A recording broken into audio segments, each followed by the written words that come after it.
আমার আপনার নবী সরকারে দো আলম নবী রহমতের নবী, তিনি সাহাবী, ওই কন্যার সাথে সাহাবীর বিয়ে পড়ায় দিলেন। 2 দিন যাইতে না যাইতেই শ্বশুর সাহাবী আসছে জামাই সাহাবীর বিচার নিয়া। নবীজির সামনে মুখটা মলিন কইরা সাহাবী বসে আছে, আর ডাক দিয়া বলে, ইয়া রাসূলুল্লাহ, ইয়া হাবিবাল্লাহ, আমি আপনার কাছে একটা বিচার নিয়ে আসছি। নবীজি বলেন, কি বিচার? বলে, ইয়া রাসূলুল্লাহ, ইয়া হাবিবাল্লাহ, আমার মেয়ের জামাইয়ের মেয়ের ভিতরে বিয়ার পর থেকে ঝামেলা শুরু হয়ে গেছে। এই 2 দিনে এমন ঝামেলা আমি আর টিকতে পারি নাই। বলে, কি নিয়া ঝামেলা? ও নবী আমার, আপনার সামনেই তো আমি আমার মেয়ের শর্তগুলো জানাইছিলাম। আপনার ওই সাহাবী সেই শর্তগুলো পালন করবে বলে আপনার সামনেই তো সে স্বীকার করেছে। নবী গো, কিন্তু শর্ত পালন করবে স্বীকার করিয়া বিয়া হওয়ার পরে এই শর্তগুলো পালন করে না, এই জন্য আমার মেয়ে আর জামাইয়ের ভিতরে ভেজাল।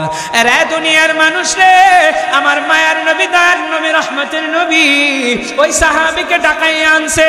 ও সাহাবী, আসো আসো। শ্বশুর আর জামাইকে পাশাপাশি বসাইছে। আমার মায়ার নবী জামাই সাহাবীরা ডাক দিয়া কয়, ও সাহাবী, ঘটনা কি সত্য নাকি? তুমি তো স্বীকার করেছো সারা রাত নামাজ পড়বা, 1 খতম কোরআন রাতের বেলায় দিবা, আর সারা বছর রোজা রাখবা, তাইলে তুমি এখন পালন করো না কেন? কেন তোমাদের ভিতরে অশান্তি? সাহাবী ডাক দিয়া কয়, নবী গো, আমি তো পালন করি, আমার কথা সে বিশ্বাস করতেছি না। বলে, কেমনে কেমনে? ওই সাহাবী ডাক দিয়া কয়, ইয়া রাসূলুল্লাহ, ইয়া হাবিবাল্লাহ, আমার বউয়ের প্রথম নাম্বার শর্ত ছিল, ও দুনিয়ার মানুষ রে, আমার স্ত্রীর প্রথম শর্ত ছিল আমি যেন সারা রাত নফল নামাজের ভিতরে নামাজ পড়া কাটাই।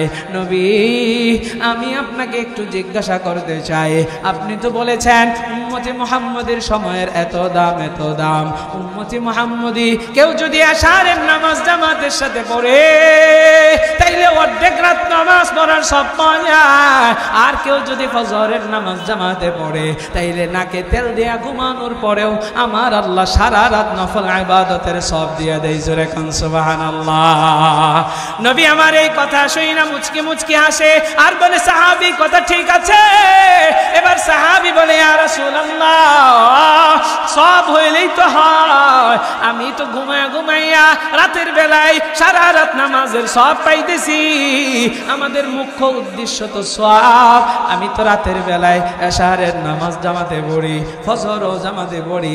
এখন আপনাদেরকে জিজ্ঞাসা করতে চাই, তাইলে মাঝখানের 3 ওয়াক্ত মনে হয় পড়া লাগবে না? কথা কন না কা? এই ওয়াজ করলে আবার অনেকে মনে করে যে মাঝখানের মনে হয় 3 ওয়াক্ত আর পড়া লাগবে। মাঝখানের 3 ওয়াক্ত তো পড়বে, পাশাপাশি নেক আমল দেখেন আল্লাহ বাড়াইয়া দিয়েছেন, সময়ের মূল্য দিয়েছেন নবীজির উসিলায়, যে তুমি ঘুমায় থাকবা সারা রাত, আর শুধুমাত্র এশা এবং ফজর যদি জামাতে পড়ো, ও দুনিয়ার মানুষ বলে রাত্রে ঘুমায় থাকলেও স্পেশাল সব দিয়েছি, সারা রাত ঘুমায় থাইকাও নফল নামাজের সব পাইবা। সুবহানাল্লাহ। আমাদের ভালোবাসা সবই যেন হয় মহান রবের জন্যে, রাগ ক্ষোভ ঘৃণাগুলো তাও যেন হয় শুধু প্রভু তোমারই জন্যে। ভালোবাসি ভালোবাসি প্রভু তোমাকে, ইয়া হাবিবি ইয়া রাসূলুল্লাহ, হৃদয়ে গেথেছি তোমাকে। মান আহাব্বা লিল্লাহ ওয়া আবগাদা লিল্লাহ ওয়া আতা লিল্লাহ ওয়া মানআ লিল্লাহ ফাকাদ ইসতাকমালাল ঈমান। মান আহাব্বা লিল্লাহ ওয়া আবগাদা লিল্লাহ ওয়া আতা লিল্লাহ ওয়া মানআ লিল্লাহ ফাকাদ ইসতাকমালাল ঈমান। আল্লাহ আল্লাহ আল্লাহ আল্লাহ, সবাই আল্লাহ আল্লাহ আল্লাহ আল্লাহ। ইমানের পাওয়ার দিয়া কন্যা আল্লাহু আকবার। When we love someone, we want to love him for you. When we hate someone, we hate him to be close to you. We love you, we are loving you. We will love you forever. Ya Habibi, Ya Rasulallah, we will keep you in our hearts. Man ahabba lillah wa abghada lillah wa a'ta lillah wa man'a lillah faqad istakmala al-iman. Man ahabba lillah wa abghada lillah wa a'ta lillah wa man'a lillah faqad istakmala al-iman. আমাদের ভালোবাসা সবই যেন হয় মহান রবের জন্যে, রাগ ক্ষোভ ঘৃণাগুলো তাও যেন হয় শুধু প্রভু তোমারই জন্যে। ভালোবাসি বাসি ভালো ভালোবাসি প্রভু তোমাকে। ইয়া হাবিবি ইয়া রাসূলুল্লাহ, হৃদয়ে গেথেছি তোমাকে। মান আহাব্বা লিল্লাহ ওয়া আবগাদা লিল্লাহ ওয়া আ'তা লিল্লাহ ওয়া মান'a লিল্লাহ ফাকাদ ইসতাকমালাল ঈমান। মান আহাব্বা লিল্লাহ ওয়া আবগাদা লিল্লাহ ওয়া আ'তা লিল্লাহ ওয়া মান'a লিল্লাহ ফাকাদ ইসতাকমালাল ঈমান। ফাকাদ ইসতাকমালাল ঈমান। ফাকাদ ইসতাকমালাল ঈমান। একটু বলা যাবে নি মারহাবা? সেই দিন আমার আপনার রব, আমার আপনার মালিক, আমার আপনার প্রভু আপনার আমার বিচার করবেন।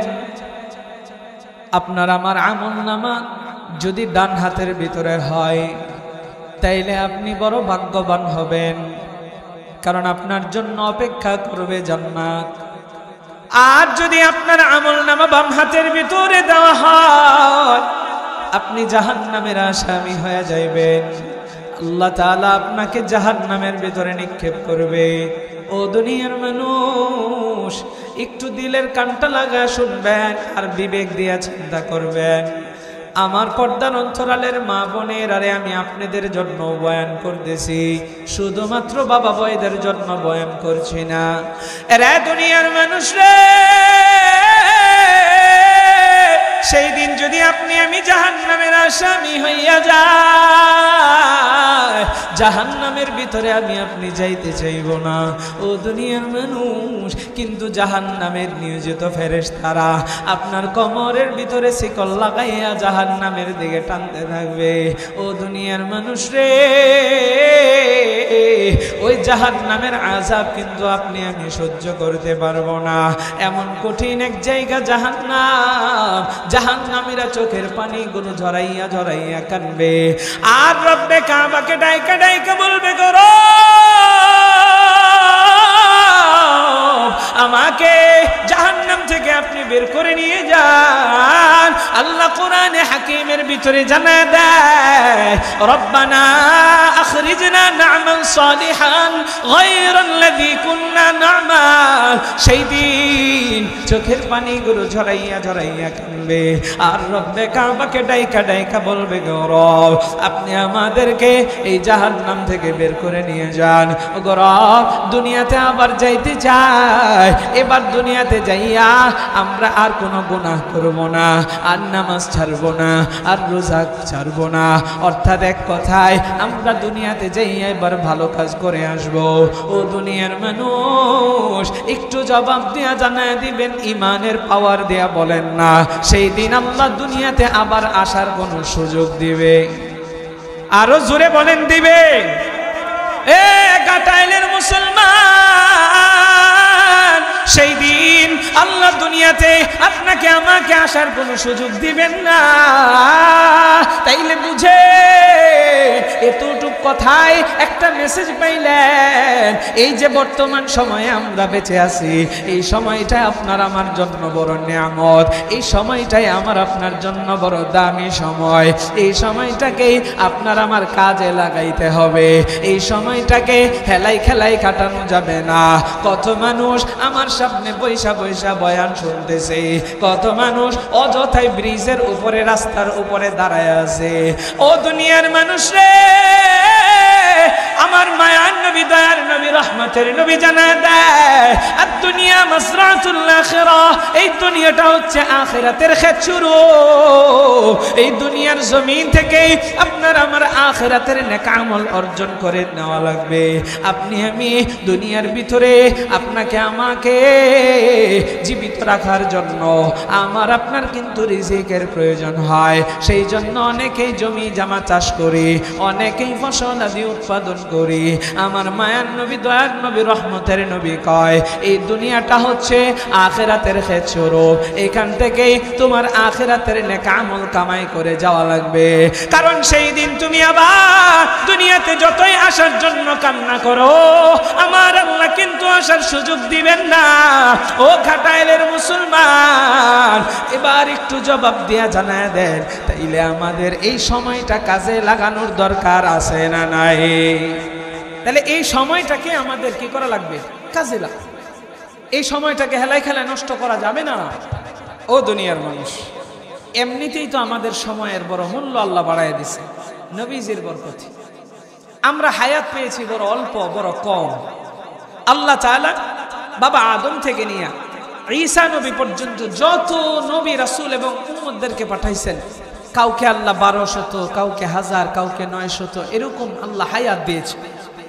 কিন্তু আমাদেরকে আল্লাহ হায়াত দিয়েছেন এত কম। আমাদের নবী সরকারে দু আলম নবী রহমতের নবীকে আল্লাহ হায়াত দিয়েছেন মাত্র 63 বছর। তাহলে উম্মতি মুহাম্মদের গড়াই হচ্ছে 50 থেকে বা 60 থেকে 70 বছর। বুঝতেছেন কথা? উম্মতি মুহাম্মদের গড় আয়ু 60 থেকে কত বছর? 70 বছর। 70-এর উপরে যারা পাইছেন বোনাস পাইছেন। আমাদের সমাজে অসংখ্য মানুষ আছে 70-এর উপরে হায়াত পাইছে, এটা বোনাস পাইছেন ভাই। হায়াত বড় অল্প, কিন্তু আমাদের সময়ের মূল্য অনেক বেশি। নবীজি সাল্লাল্লাহু আলাইহি ওয়াসাল্লাম সাহাবীদের সামনে বয়ান করতেছে, ও সাহাবীরা জানো, বনি ইসরাইলের এক ব্যক্তি না 1000 বছর জিহাদের ময়দানে কাটাইছে। জোরে কোন সুবহানাল্লাহ। নবীজির কথা শুনি না সাহাবায়ে কেরামের মুখগুলো মলিন হয়ে গেছে। আব্বাজান মনোযোগ আমার দিকে, এদিক সেদিক তাকাবেন না আমার দিকে। সাহাবায়ে কেরামের মুখ মলিন হয়ে গেছে। কেন জানেন? সাহাবায়ে কেরাম চিন্তায় পড়ে গেছে, হাই হাই, জিহাদের মতো একটা বড় ইবাদত, এই জিহাদের মতো ইবাদতে বনি ইসরাইলের এক যুবক 1000 বছর কাটায় দিছে, কিন্তু আমাদের গড় আয়ু তো মাত্র 60 থেকে 70। তাহলে আমাদের চাইতে তারা আমল করার সুযোগ পাইছে বেশি। সাহাবীদের চিন্তা চেতনা কেমন! এখানে অনেক মানুষ বসে আছেন, এই চিন্তাটাও করতে পারেন নাই, অথচ সাহাবীরা চিন্তা করতেছে, হাই হাই, তারা তো আল্লাহ তাআলার কাছাকাছি অনেক বেশি চলে গিয়েছে, আমরা তো তাদের ধারে কাছেও যেতে পারবো না। নবীজি আমার সাহাবীদের মনের ভাষাও বুঝতেন, চেহারার হালত দেখা নবীজি বলেন, ও সাহাবীরা, এই কি টেনশন করো তোমরা? বনি ইসরাইলের ওই ব্যক্তি 1000 বছর কাটাইছে জিহাদের ময়দানে, আর তোমাদেরকে আল্লাহ হায়াত দিয়েছেন কম, এই জন্য তোমরা একটু কষ্ট পেয়ে আছো, তোমরা তাদের সমান হতে পারছো না। শুনে নাও, শুনে নাও, আল্লাহ তোমাদের সময়ের মূল্য কেমন বাড়াইছে। নবীজি বলেন, আরে উম্মতি মুহাম্মদি আমল করবে একটা, আল্লাহ কোরআনেও জানায় দিয়েছেন আল্লাহ তাআলা আমলের বিনিময় দিবেন 10টা। জোরে কোন সুবহানাল্লাহ। আমার আল্লাহ তাআলা কোরআনে হাকিমের ভিতরে জানায় দেয়, মান জাআ বিল হাসানাতি ফালাহু আশরু আমসালিহা। ও ঘাটাইলের মুসলমান, ভাঙ্গা ভাঙ্গা গলায় আমি আপনাদেরকে যতটুকু পারি আমল দিয়ে যাব। আল্লাহ তাআলার সন্তুষ্টি আদায়ের লক্ষ্যে কেউ যদি আল্লাহর জন্য একটা নেক আমল করে, আমার আল্লাহ বলেন আমি আল্লাহ তাআলা ওই বান্দাকে একের বিনিময়ে 10টা নেক দিয়া দেই। জোরে কোন সুবহানাল্লাহ। এরে আমার আব্বা জান, ও আমার কলিজার টুকরা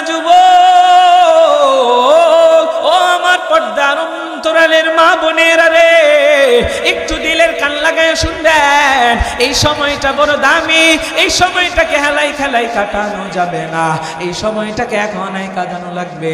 আমার মায়ার নবীর বরকতে, মায়ার নবীর উসিলায় আমরা সময়ের মূল্যটা আল্লাহর কাছে বেশি পেয়েছি। হায়াত যদিও কম, আল্লাহ মূল্য দিয়েছেন বাড়াইয়া। ও দুনিয়ার মানুষ, একটা উদাহরণ দিয়ে আমি আপনাদেরকে বোঝাইতে চাই। একজন মালিক তার ফ্যাক্টরিতে কিছু কর্মচারী নিয়োগ দিবে, সে নিয়োগ বিজ্ঞপ্তিতে লিখে দিয়েছে ফজর থেকে জোহর পর্যন্ত আমার আন্ডারে কিছু শ্রমিক নিব, আমি তাদেরকে বেতন দিব 2 টাকা। ও আব্বাজান মনোযোগ দিয়া শুনবেন, জিজ্ঞাসা করলে জবাব দিবেন। কিছু শ্রমিক নিয়োগ করলো, আবারও সেই মালিক জোহর থেকে আসর পর্যন্ত কিছু মানুষ আমি নিয়োগ দিব, তাদেরকে বেতন দিব 2 টাকা। কিছু মানুষ নিয়েছে, আবারও তিনি নিয়োগ দিয়েছেন আসর থেকে মাগরিব পর্যন্ত কিছু মানুষ নিয়োগ দিব, তাদেরকেও বেতন দেব 2 টাকা। ও দুনিয়ার মানুষ, এবার একটু জবাব দেয়া জানায় দিবেন, 3টা সময়ে 3 শ্রেণীর মানুষকে যে মালিক নিয়োগ দিয়েছেন, প্রত্যেকের বেতন সমান সমান নাকি বেশি? জোরে কর। সমান সমান, কারোরটা কিন্তু কম না। বলে ফজর থেকে জোহর 2 টাকা বেতন, শ্রমিক কিন্তু চলে আসছে। জোহর থেকে আসর তাদেরও বেতন সমান, অর্থাৎ 2 টাকা, তারাও আসছে। আসর থেকে মাগরিব তাদেরও বেতন 2 টাকা, কিছু শ্রমিক নিছে। এবার দেখেন, জবাব দিয়া জানাইবেন। প্রশ্ন করি, প্রশ্ন করলে কি হয় জানেন? মেধার ভিতরে ঢুকে যাবে এই কথাগুলো, ভুলে যাবেন না এত সহজে। ও দুনিয়ার মানুষ, এই 3টা সময়ে মানুষদেরকে নিয়োগ দিয়েছে, বেতন সমান সমান, কিন্তু সময়টা যে, এই সময়টা কি সমান সমান নাকি কম বেশি আছে? কেমন কম দেখেন, ফজর থেকে জোহর লম্বা সময়, আবার জোহর থেকে আসর এই সকালের সময় থেকে আর একটু কম, আসর থেকে মাগরিব এই সময়টা আরো কম, কিন্তু বেতন সমান সমান।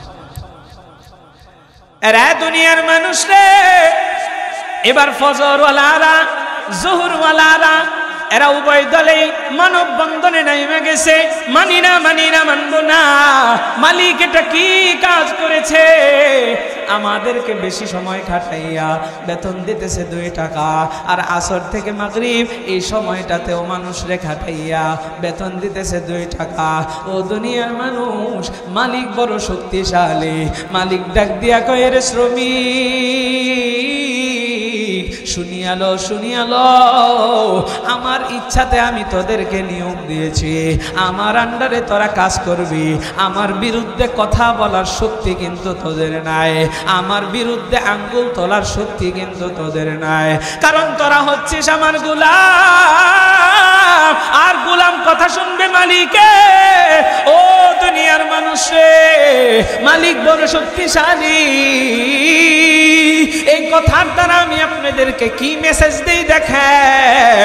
আমার আল্লাহ বাবা আদম থেকে ঈসা পর্যন্ত যত নবী রাসূল বানাইছেন, আল্লাহ কাউকে হায়াত দিয়েছেন বেশি। ও দুনিয়ার মানুষ, প্রত্যেককে হায়াত দিয়েছেন বেশি, কিন্তু উম্মতি মুহাম্মদীকে সময় দিয়েছেন কম, হায়াত দিয়েছেন কম। তো দুনিয়ার মানুষ রে, তাদেরকে আল্লাহ বেতন দিয়েছেন 2 টাকা 2 টাকা, আমাদেরকেও আল্লাহ বেতন দিচ্ছেন 2 টাকা। সময়ের মূল্য কেমনে বাড়াইছেন? আপনাকে আমাকে আমার আল্লাহ তাআলা এই পৃথিবীতে বানাইছেন আল্লাহর ইচ্ছা। আল্লাহর বিরুদ্ধে কথা বলার অধিকার কারো নাই। আমার আল্লাহর নবী জানায় দেয়, রে উম্মত শুনিয়ালো, ফজর থেকে জোহর, জোহর থেকে আসর ওয়ালা এই সমস্ত উম্মত হলো ঈসা নবী পর্যন্ত, আর আসর থেকে মাগরিব ওয়ালা যেই উম্মত, সেই উম্মতকে আল্লাহ সময় দিয়েছেন কম, কিন্তু আল্লাহ সময়ের মূল্য বাড়ায় দিয়েছেন। জোরে কোন সুবহানাল্লাহ। টেনশনের কারণ নাই, কারণ নাই, আপনার আমার মূল্য আল্লাহ বাড়াইছেন। ও দুনিয়ার মানুষ রে, এই সময়টাকে হেলাই খেলাই কাটানো যাবে না, সময়টাকে কাজে লাগানো লাগবে, আমল করা লাগবে। জান্নাত যদি পাইতে চায়, আমলের বিকল্প কিন্তু কিছু নাই। ও দুনিয়ার মানুষ রে, এই জন্য আল্লাহ আমাকে আপনাকে ডাকে, ওয়াসারিউ ইলা মাগফিরাতিন মির রাব্বিকুম ওয়া জান্নাতিন আরদুহাস সামাওয়াতু ওয়াল আরদ। ও দুনিয়ার মানুষ রে, আল্লাহ জানায় দেয় কত মায়া কইরা আল্লাহ আমারে আপনারে ডাকে। ওয়াসারিউ ইলা মাগফিরাহ, ও আমার বান্দারা তোমরা আমি আল্লাহর ক্ষমার পথে দৌড়াও, আমি আল্লাহর ইবাদতের পথে দৌড়াও। মাগফিরাহ আই ইবাদাহ, আমি আল্লাহর ইবাদতের পথে দৌড়াও। ও দুনিয়ার মানুষ রে, আল্লাহ তাআলার দিকে আমাকে আপনাকে দৌড়াইতে বলে, অথচ আমি আপনি আজকে দুনিয়ার পিছনে দৌড়ায়, আমি আপনি নারীর পিছনে দৌড়ায়, আমি আপনি গাড়ির পিছনে দৌড়ায়, আমার আপনার মহামূল্যবান সময়টাকে নষ্ট করে। এবার একটু জবাব দিয়া জানাইবেন, আল্লাহর দিকে আমাদের দৌড়ানোর দরকার আছে না নাই? এ ঘাটাইলের মুসলমান, আমার মায়ের নবীর উসিলায় আপনি আমি সময়ের মূল্য পেয়েছি বেশি। বারবার একটা কথাই বলি, খেলাই খেলাই সময়টারে কাটায়েন না রে ভাই। আজকের এত সুন্দর এই আয়োজনটার ভিতরেও অনেক মানুষ বাইরে ঘুরে ঘুরে হেলাই খেলাই সময়টারে কাটাইতেছেন। আপনাদের সময়ের মূল্য নাই, আসেন না সময় হারাইয়া আফসোস করলে কোনো লাভ নাই।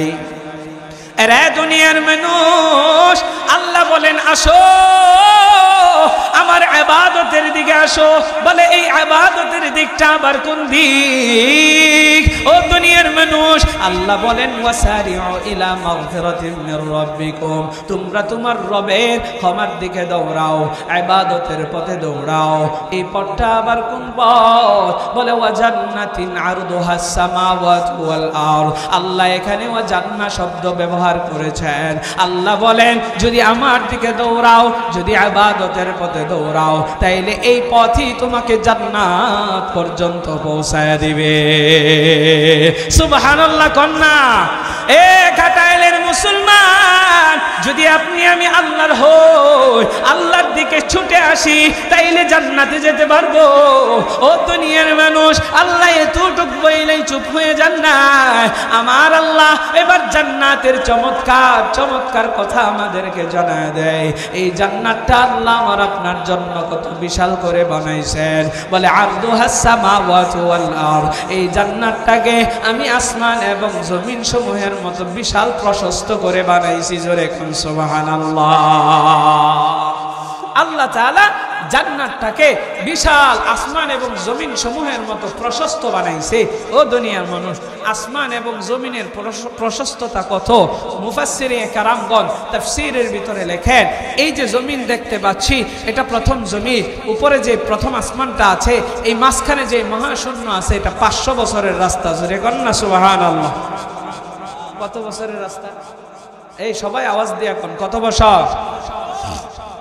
আল্লাহ জান্নাতের প্রশস্তটাই বানাইছেন কত বছর? 500 বছরে।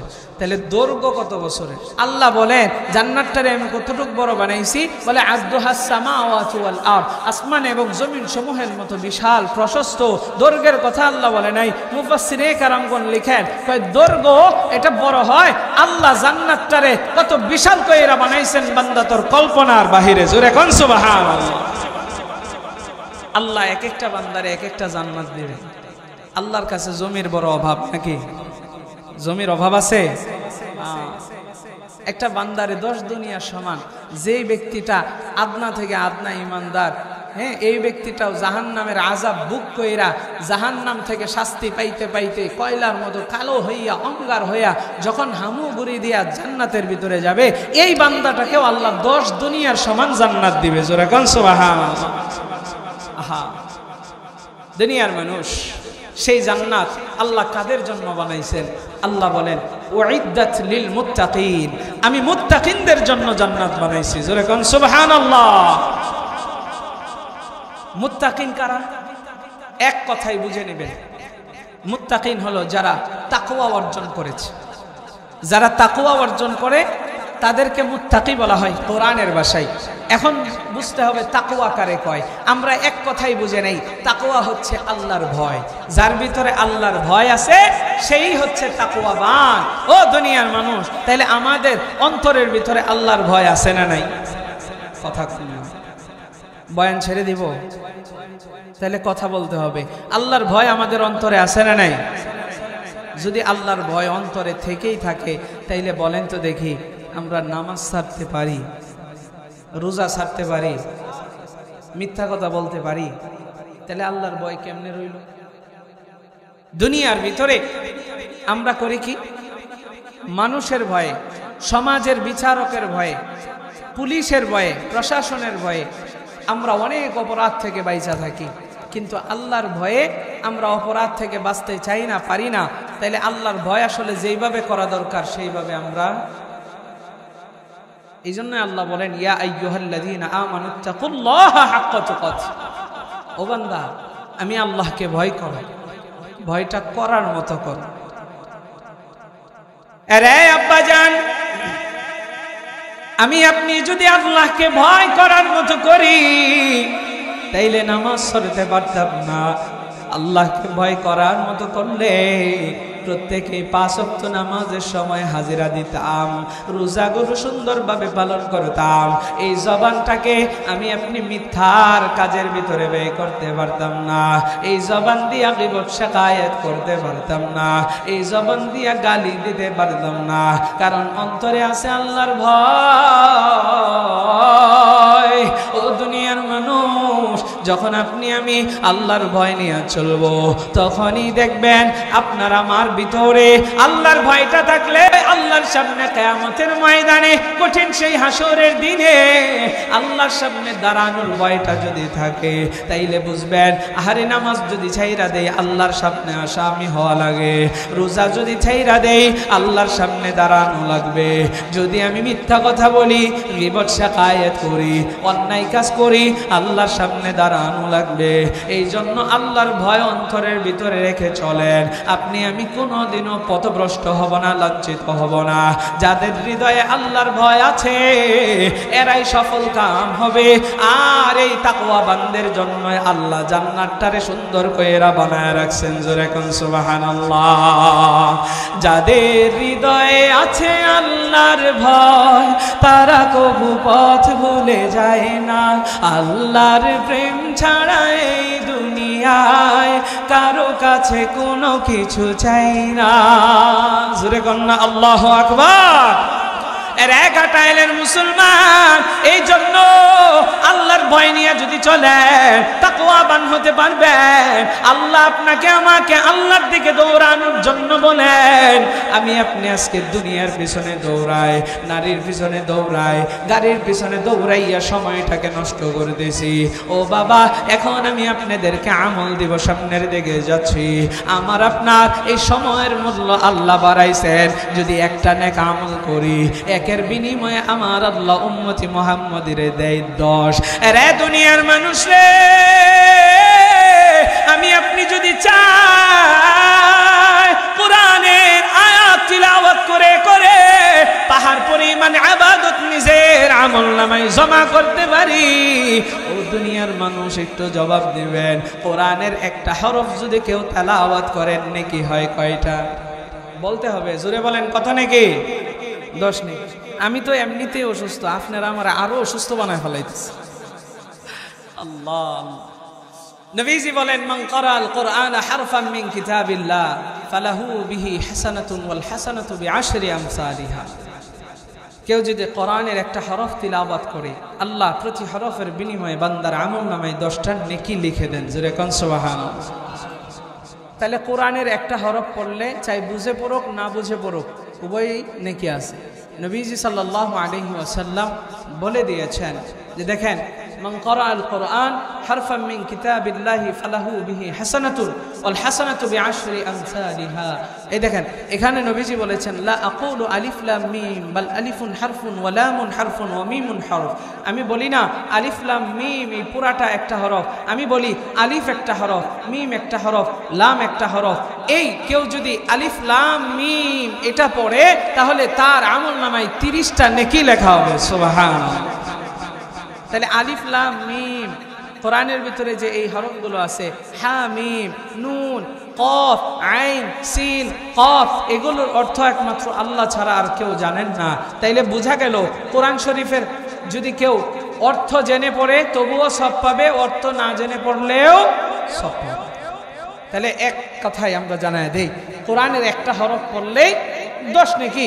সম্মানিত হাজিরিন, তাহলে এবার আমি আপনাদেরকে একটু জানাইতে চাই, আমি আপনাদেরকে নিয়ে একটা সূরার শুরু অংশ পড়ব না, চলেন বিসমিল্লাহটাই পড়ি।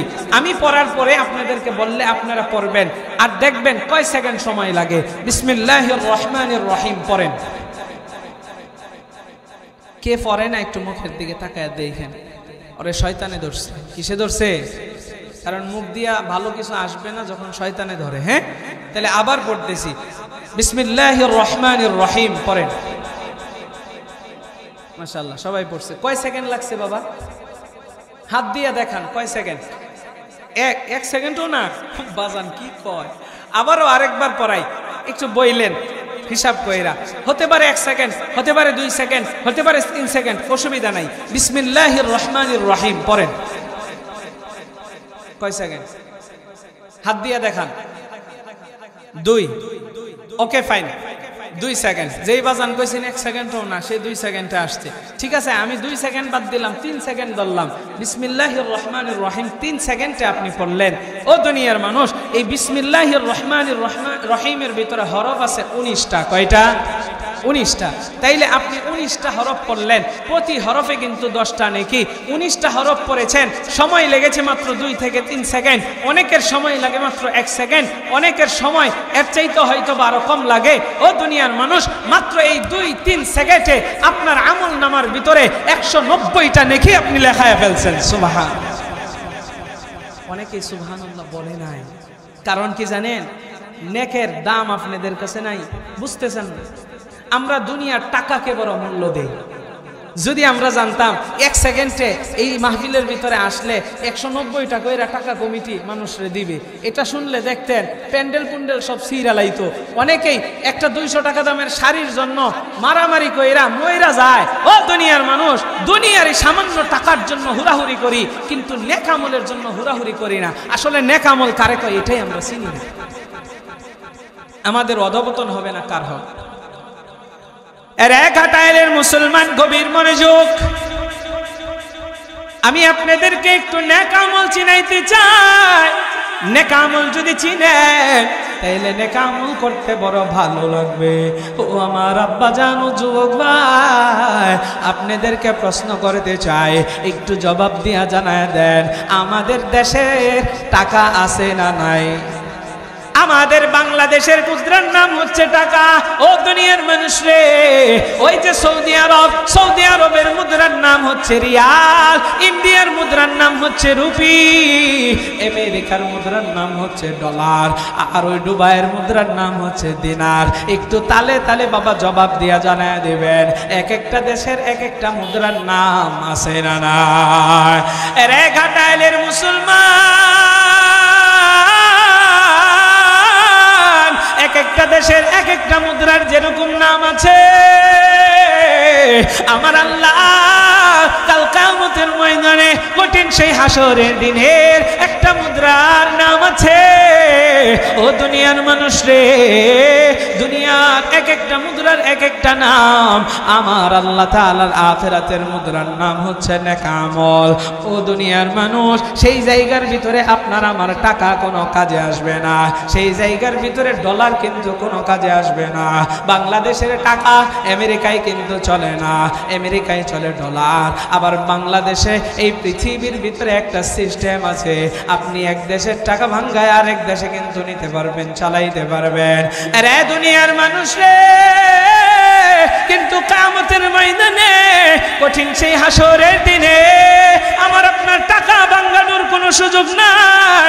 সেই দিন আমার আল্লাহ শুধুমাত্র নেক আমল চিনবে, আপনার ডলার কিন্তু চিনবে না। সেই দিন আপনি টাকা পয়সা নিয়ে কিন্তু কবরেও যাইতে পারবেন না। নেক আমল যার বেশি থাকবে তার কিন্তু দাম থাকবে। দুনিয়াতে যেই ব্যক্তির টাকা আছে তার কিন্তু সম্মান আছে, যে ব্যক্তির টাকা নাই তার কিন্তু চাইরানার দাম নাই। একটা মানুষ যদি দুনিয়ার ভিতরে টাকা না থাকে, লোকটা যদি শিক্ষিত হয়, ওই লোকটাকে মানুষ সম্মানও দিতে চায় না।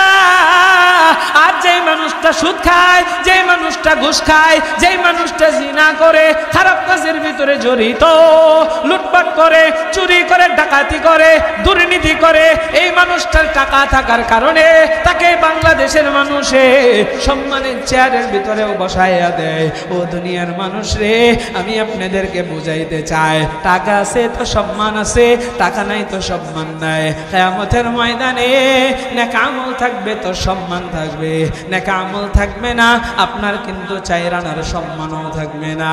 নেক আমল যদি থাকে জান্নাত কিন্তু আপনি পাইবেন, নেক আমল নাই আপনার জাহান্নামের দড়ি গলায় লাগবে। রে কাটাইলের মুসলমান, তাইলে এই নেক আমল এখন আমার আপনার কামাই করে লাগবে।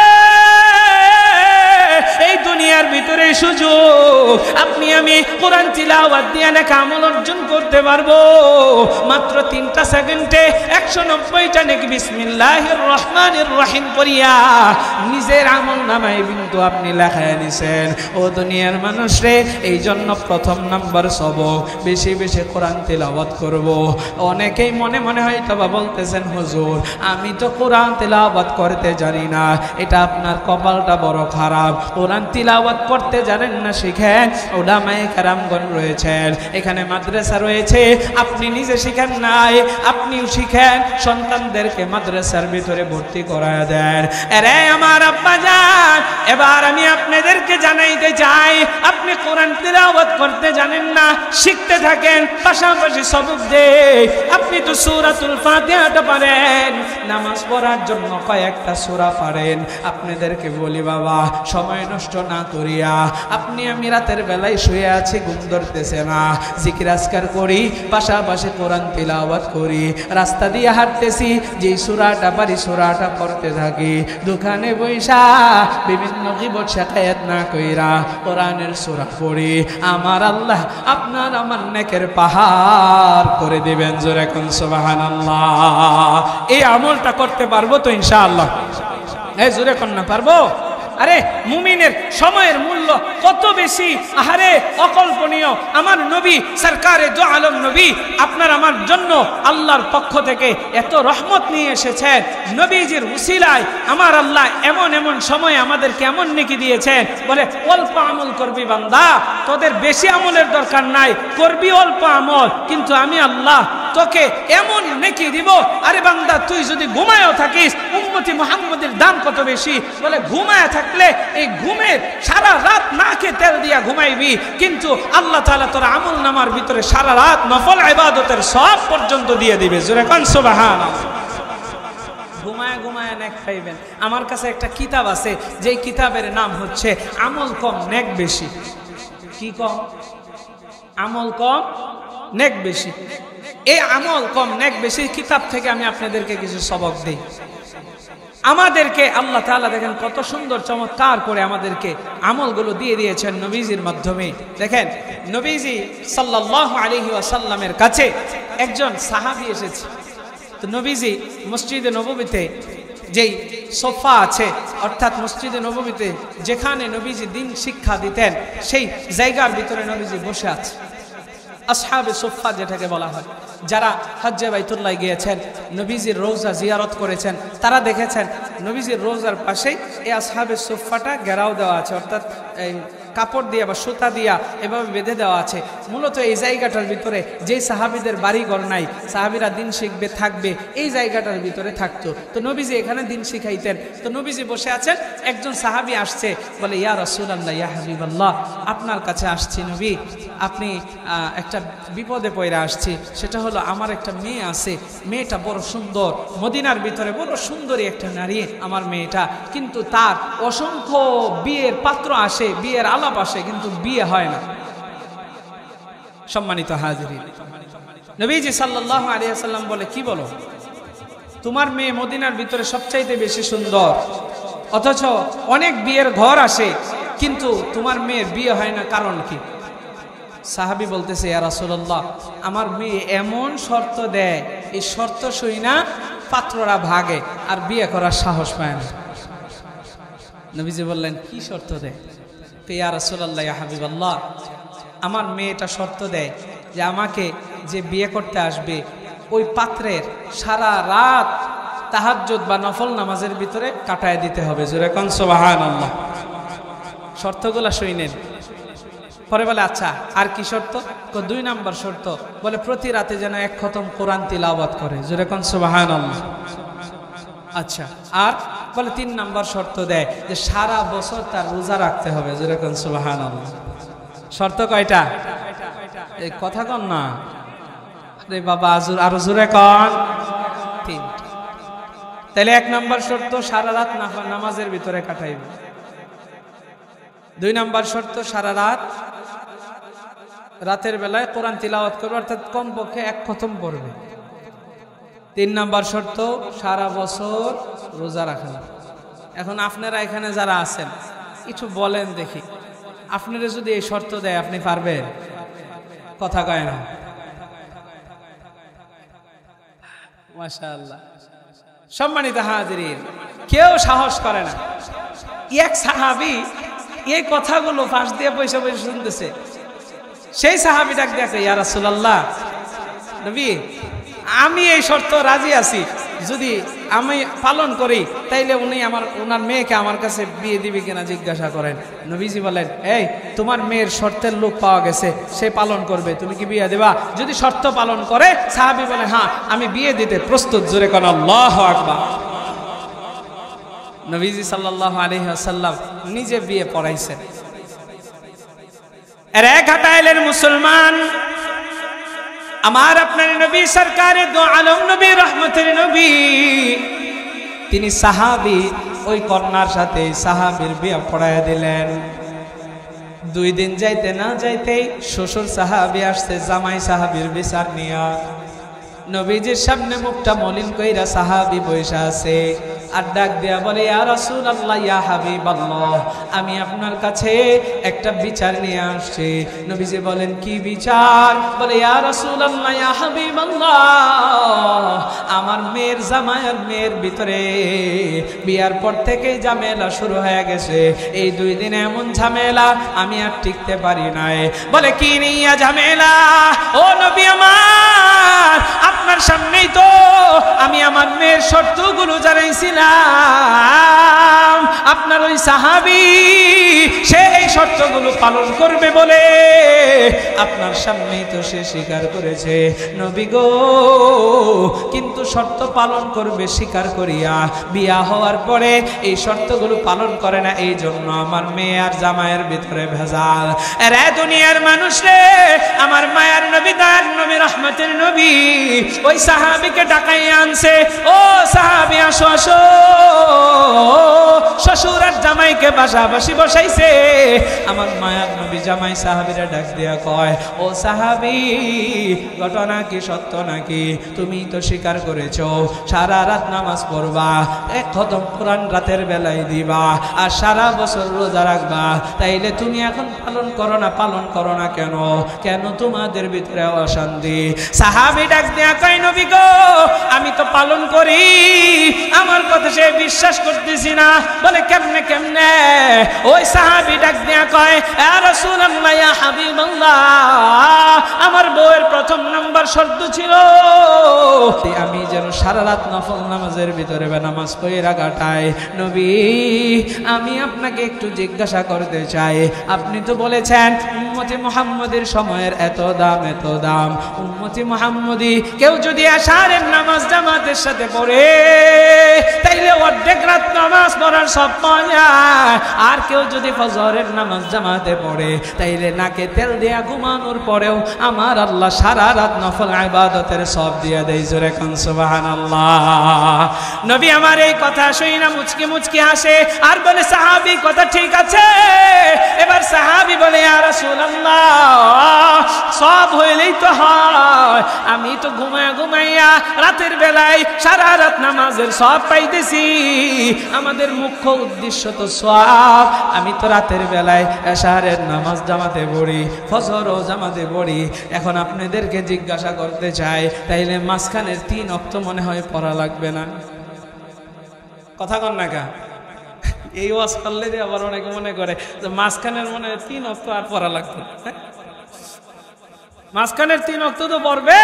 পাশাপাশি নেক আমল দেখেন আল্লাহ বাড়াইয়া দিয়েছেন, সময়ের মূল্য দিয়েছেন নবীজির উসিলায়, যে তুমি ঘুমায় ঘুমায় থাকবা সারা রাত, আর শুধুমাত্র এশা এবং ফজর যদি জামাতে পড়ো, ও দুনিয়ার মানুষ বলে রাত্রে ঘুমায় থাকলেও স্পেশাল সব দিয়েছি, সারা রাত ঘুমায় থাইকাও নফল নামাজের সব পাইবা। সুবহানাল্লাহ।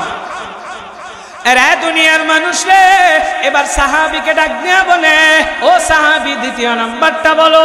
বলে আমার স্ত্রী বলেছে রাতের বেলায় যেন আমি কোরআন খতম দেই।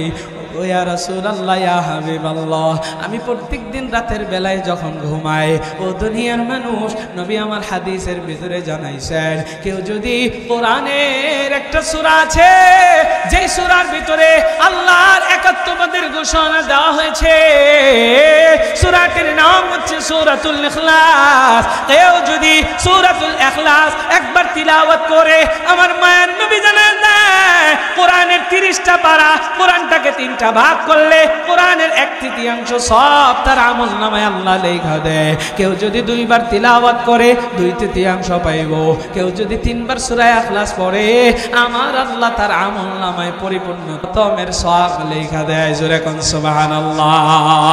মানে 3বার সূরা ইখলাস পড়লে পরিপূর্ণ 1 খতমের সওয়াব পাওয়া যায়। সাহাবী বলেন, ইয়া রাসূলুল্লাহ, আমি প্রতিদিন রাত্রে বেলা ঘুমানোর পূর্বে আমি 3বার সূরা ইখলাস পড়ি, আমার আমলনামায় তো 1 খতমের সব হইতেছে। ও নবী, সব হইলেই তো হইল। জোরে করো আল্লাহু আকবার। নবীজি মুস্কি মুস্কি হাসে, ঠিকই তো আছে। ওই সাহাবী নবীজির দিকে তাকায় চিন্তা করে গেছে, হাই হাই বিচার লই আইলাম, এখন হ্যাঁ কইতেছে, নবীজি মুস্কি মুস্কি হাসতেছে, তাহলে তো দেখি ধরা আমি খাইতেছি। ও দুনিয়ার মানুষ, এই ঘটনাটা বলার উদ্দেশ্য হলো, এই হাদিসটা বলার উদ্দেশ্য হলো, এখান থেকে আমাদেরও আমল আছে না নাই?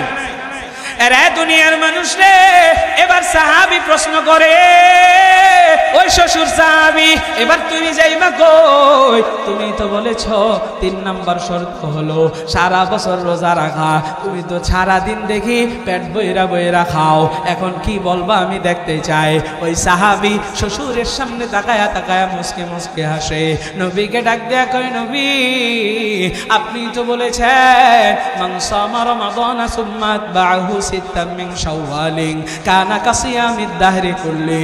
কেউ যদি রমজানের 30টা রোজা রাখে, আর রমজানের রোজা রাখার পর রমজানের পরে যেই মাসটা শাওয়াল, এই শাওয়ালের 6টা রোজা যদি কেউ রাখে, যে রোজাকে গ্রাম্য ভাষায় অনেকে বলে সাক্ষী রোজা, ও দুনিয়ার মানুষ, এই শাওয়ালের 6 রোজা যদি কেউ রাখে, রমজানের রোজা রাখার পর আমার নবী জানায় দেয়, শাওয়ালের 6টা রোজা রাখার কারণে আমার আল্লাহ তাআলা সারা বছর তার আমলনামায় রোজার সওয়াব দিয়া দেয়।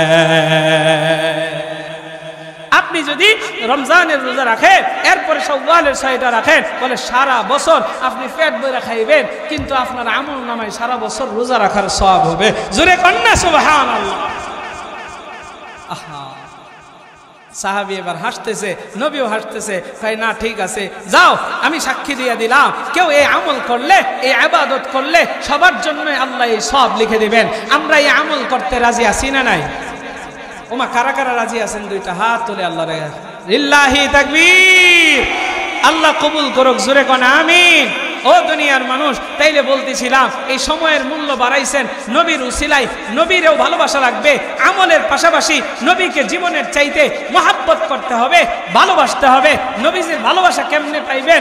নবীজিরকে যে আপনি ভালোবাসেন, এটার বহিঃপ্রকাশ কেমনে ঘটবে? নবীজির সুন্নতের ভালোবাসা অন্তরের ভিতরে রাখতে হবে।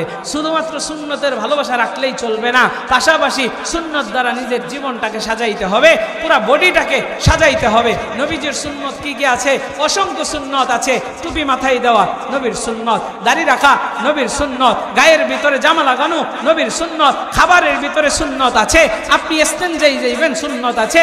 আরে মুমিন মুসলমানের কত দাম, যদি ইস্তেঞ্জার ভিতরে বাথরুমে যদি সুন্নত তরিকায় যায়, দোয়া করে যায়। ও দুনিয়ার মানুষ, নবীজি বলেন যদি উম্মতে মুহাম্মদী সুন্নত তরিকায় বাথরুম করে, এই বাথরুমটাও তার জন্য নফল ইবাদতের সওয়াব হবে। জোরে কোন সুবহানাল্লাহ। আহ কত দাম, সব রহমতের নবীর কারণ। সেই নবীকে আমরা চিনি না। নবীকে কেউ গালি দিলে কলিজার ভিতরে আঘাত লাগে না? কি মহাব্বত করি আমরা।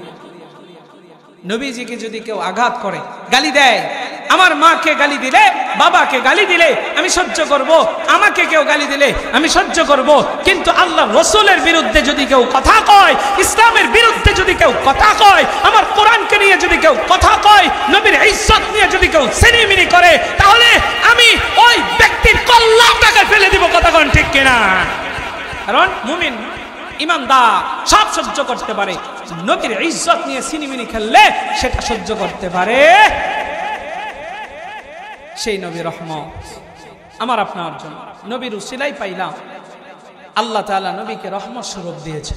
এজন্য কবির ভাষায় রহমাতুল লিল আলামিন নবী, রহমাতুল লিল আলামিন নবী, কুরআনে প্রমাণ, উম্মত বিনে কে বুঝিবে আমার দয়া নবীর শান, উম্মত বিনে কে বুঝিবে আমার মায়া নবীর শান।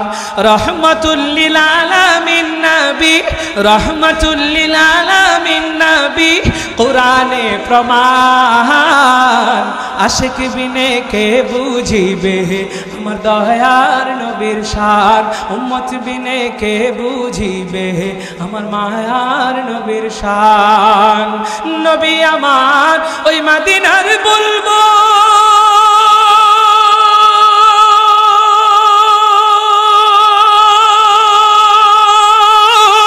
আমার আল্লাহ ভালোবাসা নামটি দিলেন হাবিবে রাসূল। আল্লাহু আকবার। নবী আমার ওই মদিনার বলবো,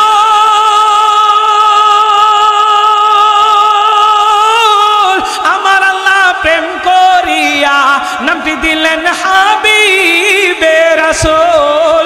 ওই নবীকে ভুল বুঝিলে, ওই নবীকে না মানিলে থাকবে না ঈমান, উম্মত বিনে কে বুঝিবে আমার দয়া নবীর শান, আশিক বিনে কে বুঝিবে আমার দয়া নবীর শান।